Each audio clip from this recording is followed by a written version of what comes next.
Welcome to Renaissance City, a Prowlers and Paragons actual play radio drama here on the TTRP Theater Twitch channel. TTRP Theater is a group of actors, artists, and gamers from all walks of life that collaborate to bring you compelling content. I am Duke Walter, your game master. Myself and a group of friends have come together to spin some tales, have some laughs, and hopefully entertain you with our stories of superheroes. The Prowlers and Paragons system is a rules-light role-playing game that allows us to live out the fantasy of being the heroes and villains. Before we get into the game, I want to say thank you to Evil Beagle Games for being generous enough to share their latest version with us, Prowlers and Paragons Ultimate Edition. Their successful Kickstarter recently closed, but you can check them out at evilbeaglegames.com for more information about this and their other products. The reason that I chose P&P UE as the system to use for this game is twofold. One, my friends are all great storytellers, artists, and actors, and one of the main mechanics of the Prowlers and Paragons system is that the narrative is sometimes turned over to the players. This differs from a lot of the standard systems in that I, as the game master, won't always have control. I like this aspect of the game. It makes me think on my feet, and it also means that there's a lot of improvising when it comes to each issue. 2. Some of my friends have never played an RPG in their life, and none of us have played this system. There are a few rules that you should all know about before we get into the episode. Firstly, this is a D6 system. That means that you only need the traditional 6-sided cubes that you find in almost every board game you've ever played. No special dice needed. The die rolls equate to successes. Each trait, ability, and power have a number of dice that the player has predetermined. When needed, the player will roll that many 6-sided dice. All even numbers showing are considered successes, while odd numbers are failures. In this game, when a player rolls a 6, they get to re-roll the die for a chance at additional successes. The amount of net successes for the actor determines who gets to narrate the scene and how. Sometimes it is the player with embellishments by me. Sometimes I get to narrate with embellishments by the player. And sometimes either I or the player get to narrate with no input from the other. Embellishment allows both sides to add narration in a small but meaningful way. But embellishments can't contradict the narration or make it true but effectively meaningless. You'll see what I mean as we play more and more of this game. This episode is about King and his alter ego, Cotton Dearborn. Chris Freedom plays this character. Please note that we had some issues with our audio, and I will break in to give you some of the details as we lost a portion of our recording. If you want to help support us on Patreon, please search TTRP Theater, all one word, and for as little as $1 a month, you can help us to upgrade our equipment, support other artists, and continually create new content. Now, let's get into the show.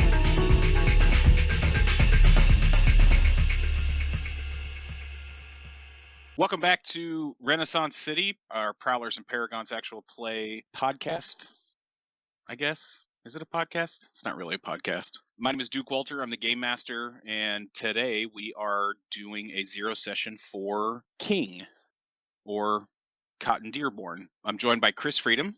Chris, say hello to everybody. Hello.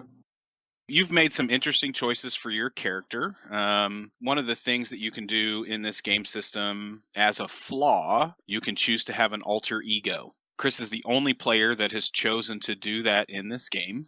So he doesn't live his life in the game exclusively as King, who is the hero side of his character. He lives the majority of his life as Cotton Dearborn. So first, let's talk about the characters themselves, and then how you kind of came up with the ideas. Where did this idea come from? So, I really just have zero experience doing this kind of thing. I've never really done any kind of role-playing game. I take that back. I've played Dungeons and Dragons a few times and that kind of thing, but honestly, it was usually without any real commitment. It was just, my friends are doing this, I'm doing it tonight, and then I'm done with it. But I'm kind of excited about this, like actually developing a character and getting into it. I'm kind of geeking out about it, and it's pretty cool. So I basically just went with what I know. I kind of dug into my own psychological makeup as I see it and my own trials and tribulations in life and tried to extrapolate that into a character. And it really, honestly, organically just happened as I was exploring who I am and what I'm about and trying to make it into like a hero. Right. It just flowed. Oh, I fully agree with that. I mean, you and I've known each other for 25 years at this point, probably.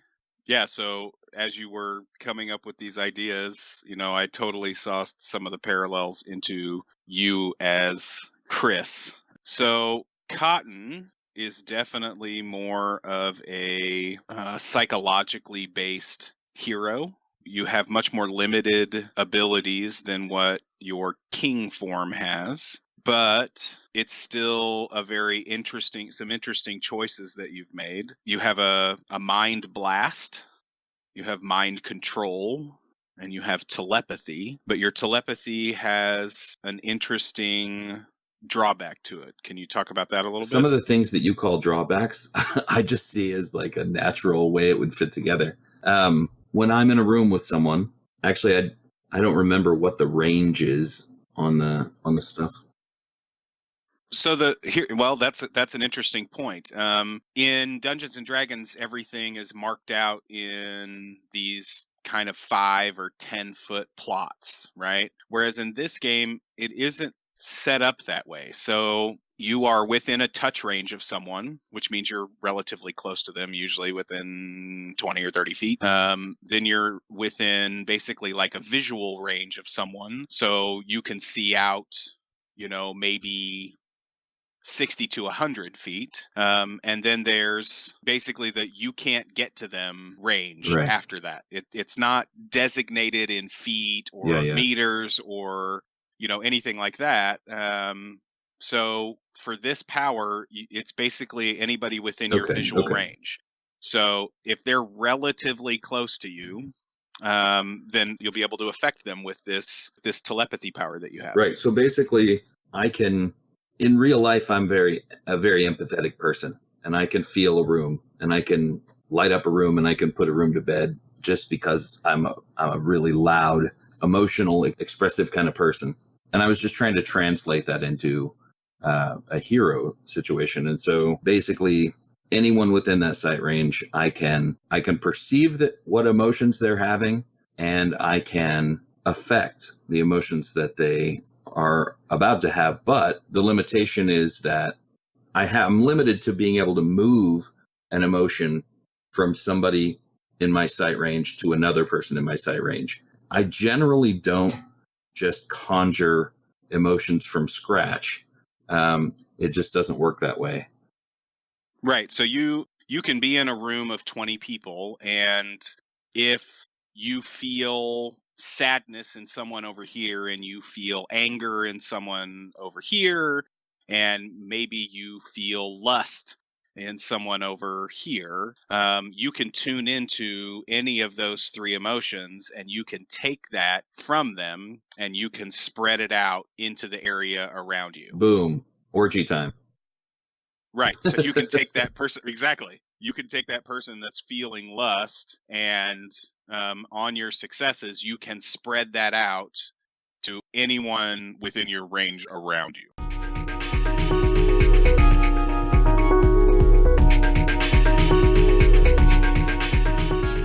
Connections are a part of this game that both ingrain the characters into the world while simultaneously giving me, the game master, access to help drive the story along for the player's characters. The rules say each character should have a few that they come up with themselves to help populate the setting. Chris and I talked a bit about this when we first started working on his character ideas. This next section is us creating these people together. In other games, a backstory isn't required but is encouraged. With the focus on narration and the Prowlers and Paragons rules, this makes sure that players have to at least work out a couple of people in their lives, which always gives the GM something to work with when creating the world. That is where we will pick back up in our recording.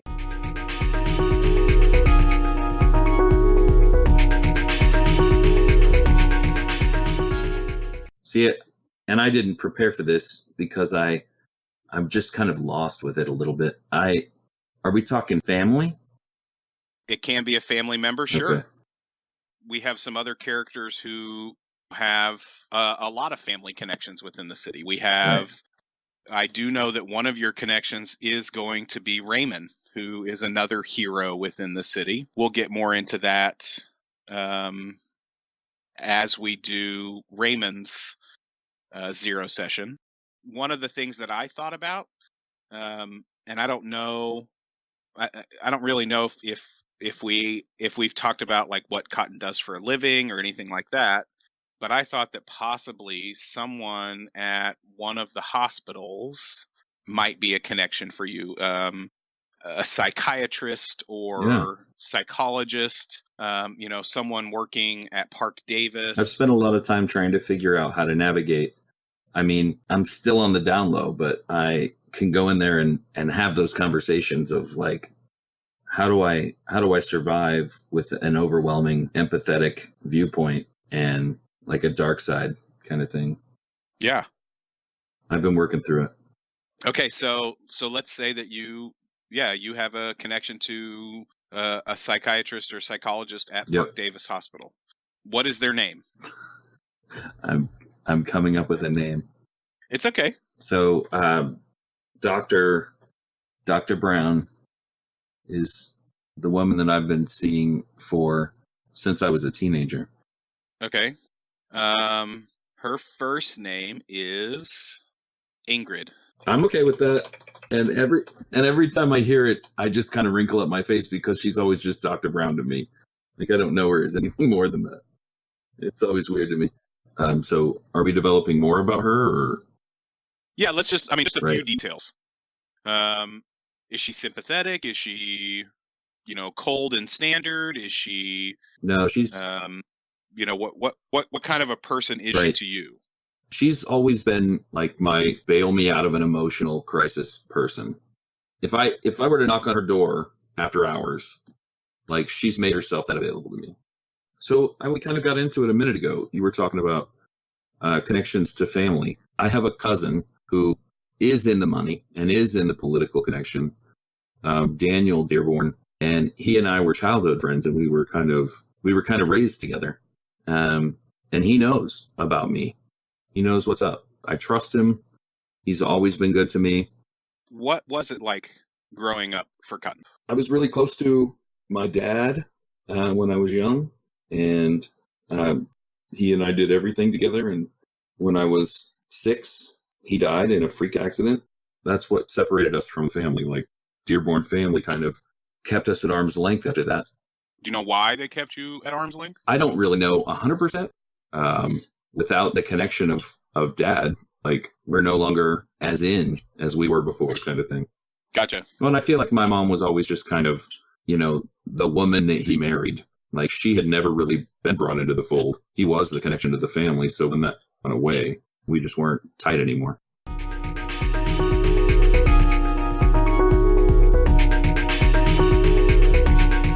Sorry, everyone. I have to interject at this point. We had some connectivity issues during this portion of the recording, and so I am, unfortunately, going to have to give you the lowdown on what we learned about Cotton. The loss of his father gave he and his mother struggles, both emotionally and financially. Cotton and his mom were two against the world after the Dearborn family cut Cotton and his mother off from the family money. Cotton still feels like he has access to a get-out-of-jail-free card if he absolutely needs it, but their daily life doesn't include the bulk of the Dearborns at all. Cotton's mom went to work to make sure that Cotton got into a good school. This made Cotton a latchkey kid, but he feels like it only strengthened their bond. He adores his mom, but has done what he thought was right to help her stay stable as she is still wounded at the loss of her husband. We then began discussing when Cotton discovered his empathic power. His mother was an empathetic person, and so, like her, he was an emotionally centered kid, and he eventually realized that his influence in a room was a lot more tangible than it is for average people. He was using that influence long before he even realized that he could. With the grief and trauma that his father's death caused, Cotton began to unknowingly use his power to console his own mother. As he got to be about 10 years old, he was able to use it willingly, but with this choice came some guilt, even though he felt like he was helping her. Imagine being able to take away someone's sadness, but them not knowing that you are doing it. How would that make you feel? Good at first, most likely, but eventually you would be harboring a secret that, if shared, would completely alter the entire relationship. Cotton was no different.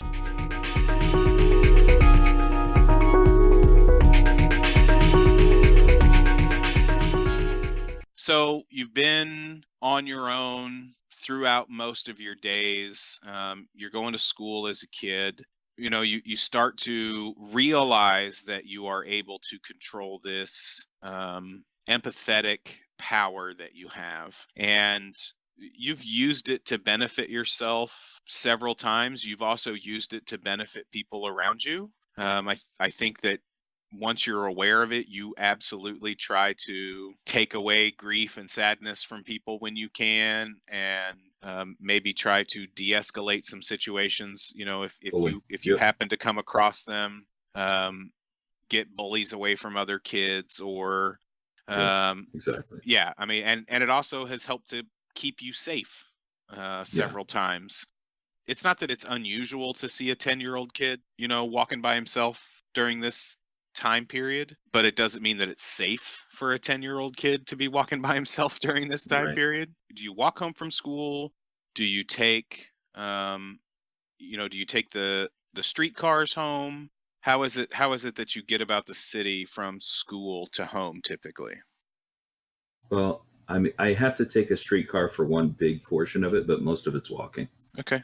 So you get on the streetcar, and the driver, you know what I mean? At this point, you've been on the streetcars so often over the last several years that, almost all the drivers recognize you, and they all are protective of you and are paying attention, because there aren't a ton of young kids who ride the streetcars by themselves. And you have a reputation of being a good kid and not causing trouble. So that goes far. Yep. So you get on the streetcar. It's always a busy time of day. There are always unexpected stops that happen because of other vehicles, or there are still some horse and carriage that run in the streets. There are, large trucks, and you've been on the streetcar about 15 minutes, and you guys come to a halt. No big deal. It's not uncommon this time of day for it to happen, for you to get stopped for a few minutes here and a few minutes there. And you hear from somewhere outside of the cart a very loud crash. And then you hear a crackling, and the driver of the streetcar turns around to everybody and yells, "Everybody get down!" And as he says, "Get down," the entire car is shot full of electricity. I need you to roll toughness. Okay. How many do I roll? You have 4 in toughness. All right. Oh. 1, 2, 2, and 3. So 2 successes. Okay. That is a net -1 because the threshold was 3. Firstly, you're going to take 1 damage. So you'll go from 4 to 3. And everyone else in the cart are all shot through with this searing pain. And you can see other people around you that all drop to the floor, and there is smoke rising from the hair of one woman. And there is another man whose face you can see burns forming on his face. And this electricity it's not like a simple shock. It is still coursing its way in and around through this entire streetcar and all of you that are in it. And you fall to your knees in massive pain. And then you get to embellish this part of the scene because it was a -1 to the roll. So I still don't know what's happening, though. You have no idea. You heard a crash. Right. The driver said, "Everybody get down." And electricity, a massive surge of electricity has encased the entire streetcar and everyone in it. I'm panicked. I'm trying to figure out how I'm going to escape the situation. I sat near the front of the streetcar because the streetcar driver wouldn't let me sit in the back because I'm a kid. So I'm close to the exit, but I can feel a woman 3 rows behind me. She's the only one on the streetcar that's not thinking about her own survival. And she's worried. She's worried about not getting to her destination. and I can't let go of it. All I can think is before I get off, I've got to go get her. Okay, awesome. So you move to go get her. I need you to... I'll let you choose might or willpower. It's 3 either way. It's 3 dice either way. Which do you think applies to you getting up and trying to get to her? Willpower. Willpower. Okay, roll willpower. Right. 1, 1, and 5. No successes. 0. Okay, well, then that puts it at -3 successes, because it would have taken you 3 successes to at least get to net 0. In your mind, because you are able to feel those around you and the emotional state that they're in, you can feel her desire is different than other people's, even though they all are feeling this panic. You are down on your knees and you attempt to stand up and turn, and another surge of electricity hits the car, and your vision goes white. I mean, this surge of electricity comes in, everything goes white. You are hit with this intense smell of phosphorus. Everything goes purple for just a flash of a second. And then you are back on your knees at the front of the cart, and you have taken 1 more damage. So you now have 2 health instead of 4. What do you do? What do I do? So I have no willpower. No. You still have a willpower of 3. Okay. You just failed to... You're not out of willpower. That doesn't... Okay, so just because you have rolled your dice 1 time doesn't mean that you have used up that score. I got you. What it means is that's how much you have available to you when the situation determines that is what you need to use. So it's not like you have 3 and you only have 3 and you'll only ever have 3, and if you use them, they're gone. But every time you're in a situation that you need to use your willpower, you will roll 3 dice. Or if you need to use your toughness, you will roll 4 dice. Or if you need to use your streetwise, then you'll roll 3 dice. So I feel like my next logical pursuit is finding out why this is happening. Okay. I'm gonna look out the windows, and I'm gonna try to determine what the source is. So you're gonna stand up and look around outside of the streetcar? Right. Okay. I want you to roll perception, please. You have 4 dice. All right. 3, 3, 1, and 3. Oh man, my God! I'm dying here. It's okay. Here's how it goes. You are in so much pain. You know what I mean? And this electricity is still surging through this car. Everybody around you is moaning and screaming, and the smell of burned flesh and hair. You can't get your wits about you to really concentrate on anything outside of the pain that is going on inside of you right now. Right. My turn. Are you going to stay? Are you going to stay in the car? Are you going to move through the car? Are you going to attempt to go back to that woman? Yeah. What are you going to do? I'm going to rage out and try to get out the door, so I can affect the outcome. Okay. I want you to roll. Yeah, willpower or might, whichever one you choose. They're both 3 dice. So I'm going might, I guess. 4, 6, 6. Nice. Reroll those 6s. That is fortuitous rolling, man. That is perfect timing. No doubt. 5 and 2. Okay, so 3 successes altogether. So that's a net 0. So what that means is... How is that 3? I need to understand that. So you rolled a 4, 6, 6. Right. Those are 3 even numbers. So those are 3 successes.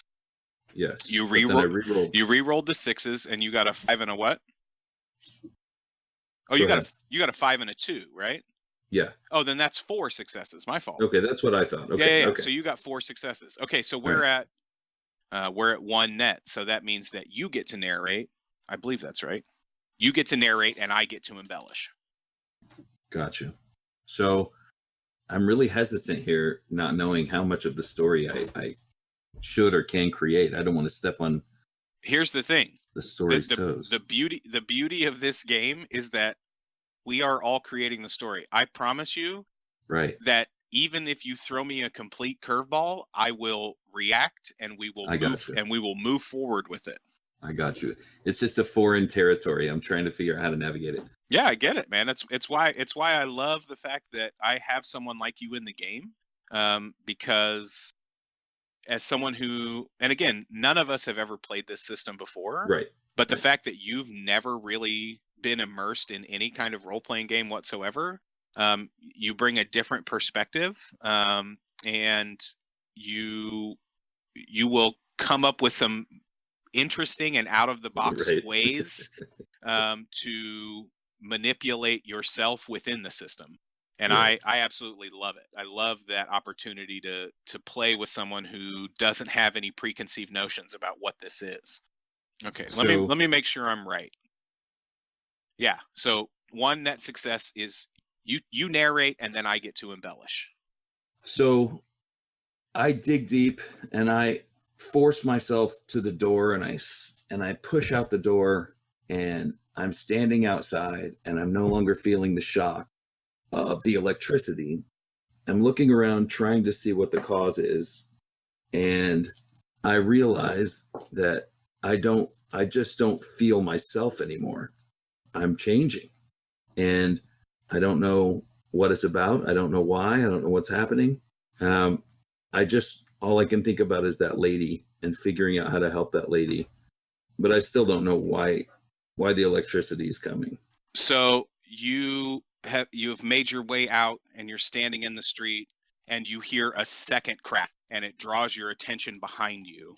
And what you see are two very large light posts that hold the electric wiring system that have crashed down on top of each other. That is the cause of the turmoil and the pain. But you are pretty sure that everyone inside that car is probably dead at this point. Okay. I need you to roll willpower. 3 again. 3 again.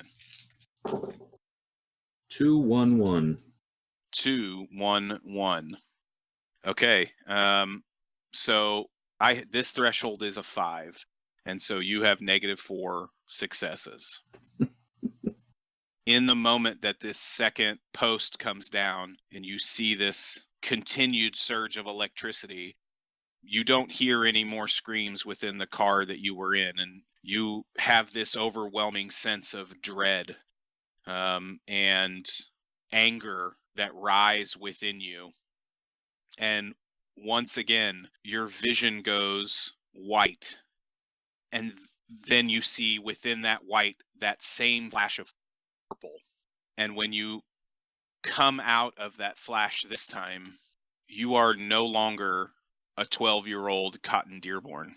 Your mind is changed. Your body has changed.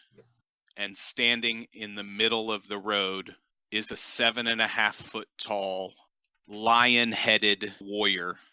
And your arms come up around you and you see your clawed hand, and you look to your right and you see your other clawed hand, and you have these massive muscled arms, and you're confused, and you start to turn a circle to look around you as if, you're not sure where you are at the moment. And then wings spring forth from your shoulder blades, and everyone in the street around you screams and starts running.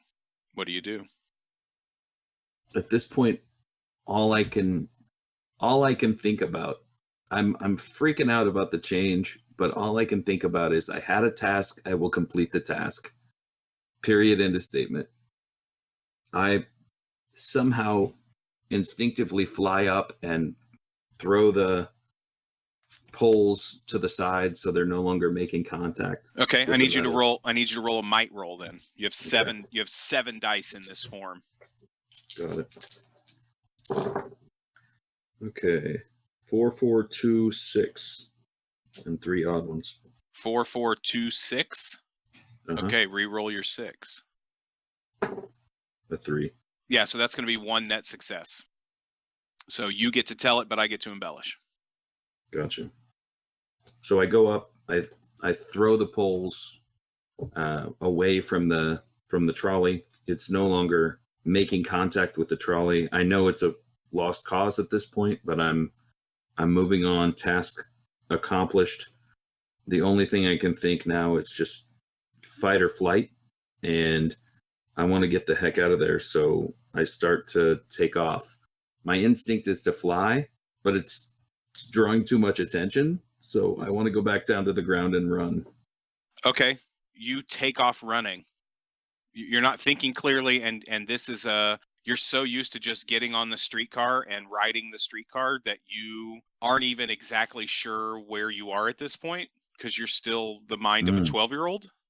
And you just take off running, and this is, like I said, this is a busy time of the day. There are cars, there are trucks, there are other streetcars, there are people, coming to and from places. And these streetcars run on the, mostly on, not on all the main thoroughfares, but they run on some of the main thoroughfares of town. There are people all around you, and you are being seen by hundreds and hundreds of people, and some of them are stopping and staring and pointing, and some of them are screaming, and some of them are running away from you.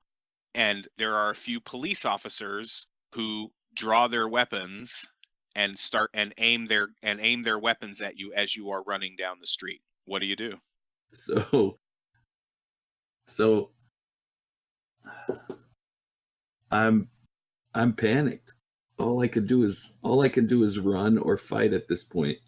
When I see the guns, it kind of depends on how close I am to them. I assume that they're fairly close to me, that they're engaging. So I'm going to grab the nearest gun that I can and snatch it out of the hand of a cop.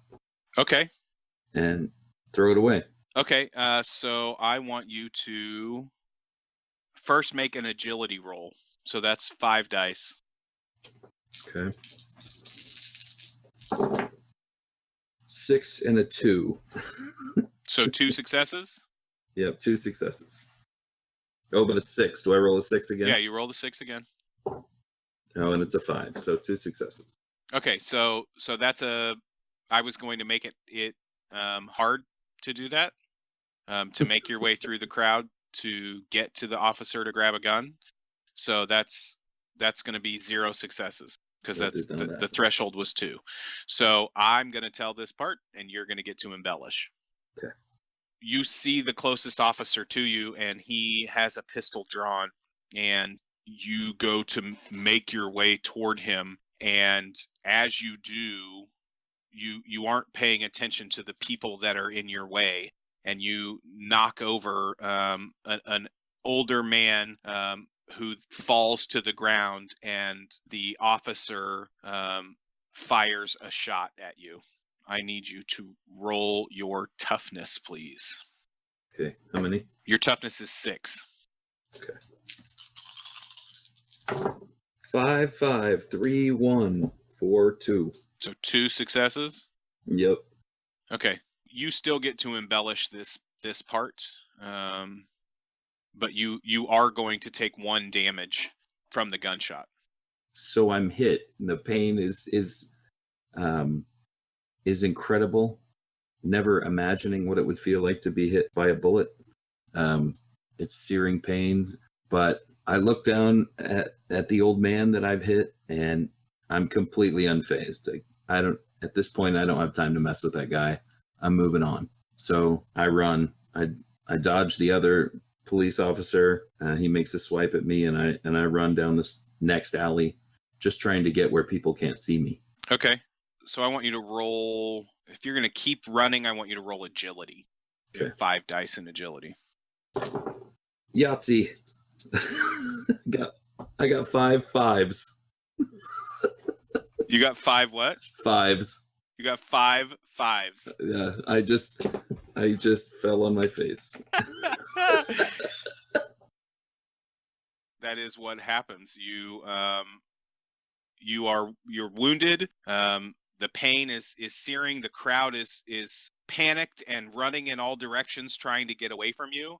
You're unfamiliar with this part of the city, and so you're just trying to get out of there. And you run, and you trip and fall and land on the ground and roll. And what are you going to do? At this point, I just have to go somewhere else. I have to get away from this place. I can't fight and win. I can't seem to run away. So fuck it. I'm going to fly out of there. I'm going to fly to the nearest rooftop, so at least it'll take a minute for them to get to me. Okay. You have 6 dice in flight. Okay. A 4, a 2, and a 6 that are even. So I'll re-roll my 6, and I get a 3. So 3 wins. Because you've fallen to the ground and you are such a huge beast, you know what I mean? It's given people an extra couple of seconds to get away from you. And you stand up and realize that you have the space around you and your wings pop out. And what do you do? I literally just fly to the nearest rooftop. It's a couple of stories up. I just fly straight up to get out of sight. And there's nothing up there of any consequence. There are no people on the roof, thankfully. My goal is just to self-assess. Am I going to die from a gunshot wound? Am I some sort of freaky creature that's never going to change back? What's happening? How do I get through it? Even though the pain is fairly high from taking a gunshot wound, you really feel like you're fine. Oddly enough, there's this, you know what I mean? There's something inside that bestial side of your mind that is like, no, fuck it, I'm fine. Right. I know I'm not dying, but I am hurting. I examine the wound, and it looks like it's more superficial than anything.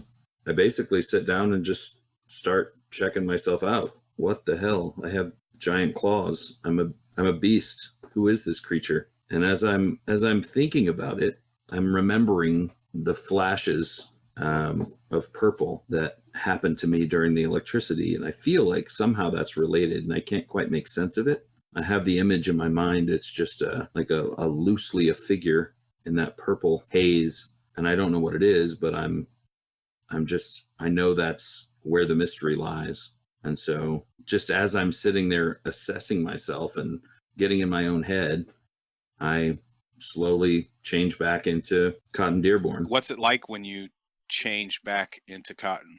What happens to you? It's really just... Is it kind of a reverse of the way that you changed into this lion form, or... It is, in that it's not instantaneous, but it's like it's a discovery as it's happening. I look down and my claw is now a hand, and I look down, I look over on my shoulder, and now my wing is just my shoulder. And so it's like I discover it as it's happening. I'm not really watching a hand morph into a claw or vice versa. So I don't really understand the mechanism, to be honest. It's just kind of a freaky thing. Okay. So now you are a 12-year-old Cotton Dearborn, and you are on the second story roof of a building. Sure. And I'm completely traumatized by all the shit that just went down. And I'm not sure what it's even all about. And my ultimate goal, obviously, is just to get out of there and get home. So I begin to look for an exit and try to figure out a way to leave. What's the second story of this building look like? Is it just a flat top building next to another building next to another building? That's right. And a few of the buildings are taller, but it's just basically tar roof and a doorway into the interior of the building. Okay. And go to the doorway. So you are able to exit, and you get into a stairwell, and you make your way down. Are you trying to get out of here quietly and secretly? How are you trying to exit? My instinct is to try to be undetected, but I also know that's not going to be possible. So I'm trying to figure out the cleverest excuse I can come up with when somebody comes around a corner and accuses me of something. Okay, so you're ready in anticipating someone, probably the police or someone of that ilk, coming up to search this building, and you make your way down to the next doorway and start to walk down the hallway of this small office building that you have leapt up to the roof of. And coming down the hallway from the other end are two police officers with their guns drawn, and they are running. They're not pointing their guns at you or anything, but they, like, you exit the door kind of as they come around the corner from the other stairwell and are running down the hallway directly at you. What do you do? I start running toward them, screaming and flailing my hands. Oh my God, there's a lion on the roof. Okay, awesome. I think that's great. I want you to. Are you going to use mind control at this point? Are you going to try to add that in, or?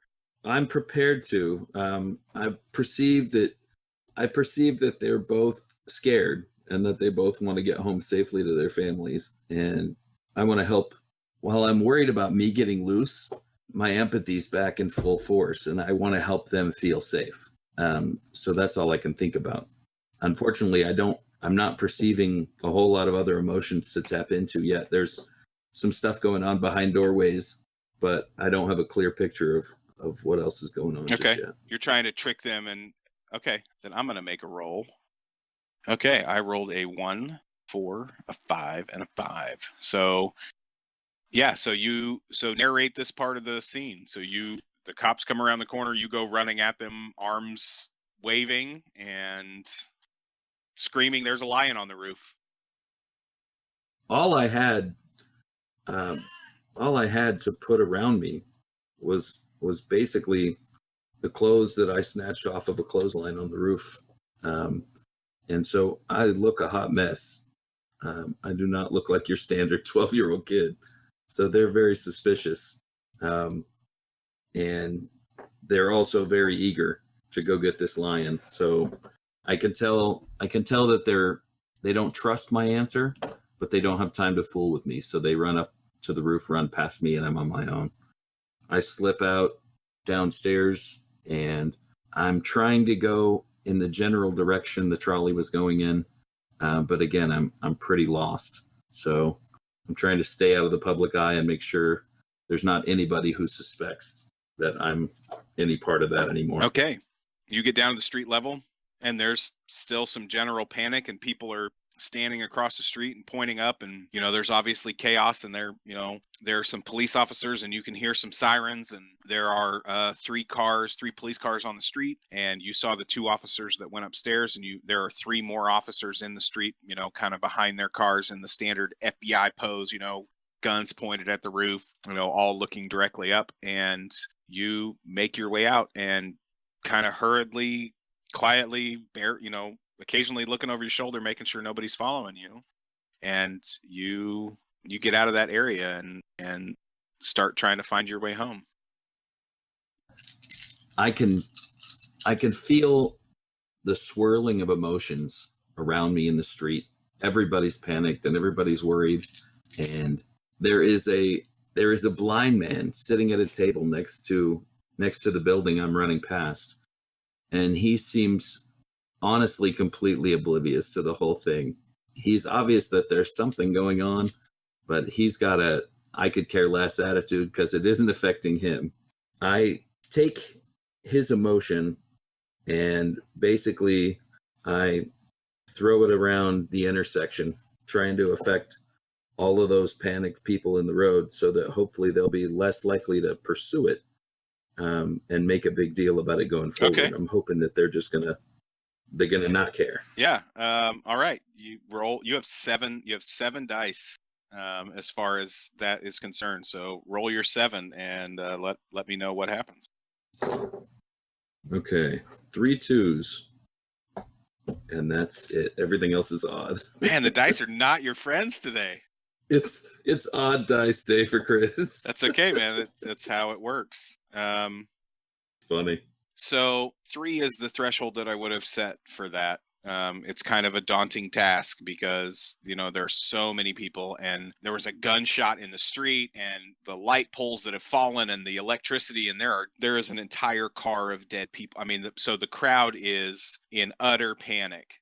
So it is extremely difficult for you to calm this entire crowd of people down.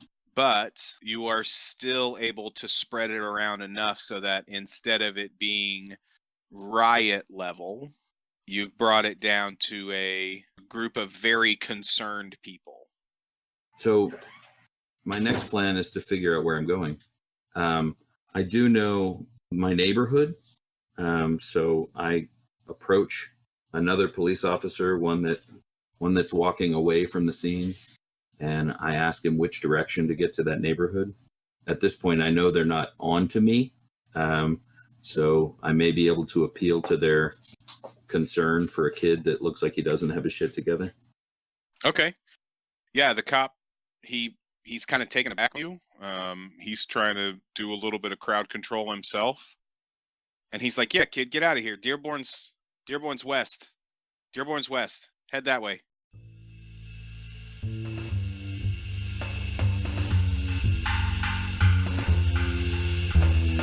Thanks for listening, and I hope you enjoyed the show. I want to give props this week to Thieves Can't webcomic. It's a free comic written and drawn by Bartholomew Click and Zach Stoppel that highlights the fun you can have and some of the lessons that you can learn from role-playing games.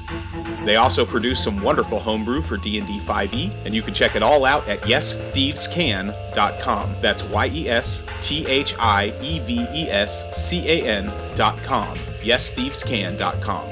Check out the entire TTRP Theater schedule here on our Twitch page. We run live games almost every night of the week, so you are sure to find something to pique your interest. Chris Freedom is an entrepreneur, philosopher, and a lover of all animals. All music in the show was written by me, Duke Walter. I hope you enjoyed this episode of Renaissance City. Make sure to follow TTRP Theater on Twitter and Facebook by searching TTRP Theater. Please feel free to join our Discord server as well. You can find me on Twitter and Instagram at InvisibleDuke, and don't forget to follow and subscribe to the Twitch page. Thanks again for listening, and be sure to join us next episode when we meet our third and final hero, the Scarlet Spartan.